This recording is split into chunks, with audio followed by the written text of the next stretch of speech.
Hi everyone, this is the beginning of week 7.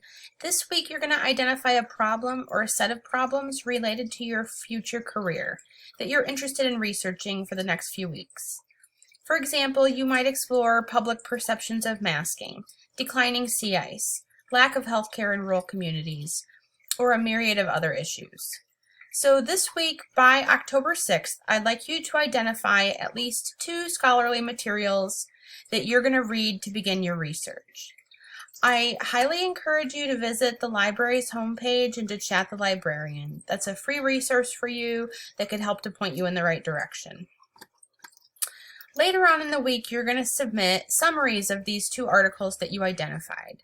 These are going to be half-page summaries that you tell me about the most important things, especially that will be related to your paper. You'll also include a full APA-style citation. Getting these assignments done on time will help you moving towards your next essay project, the research paper due in week 11. Take care, everyone. Let me know if you have any questions.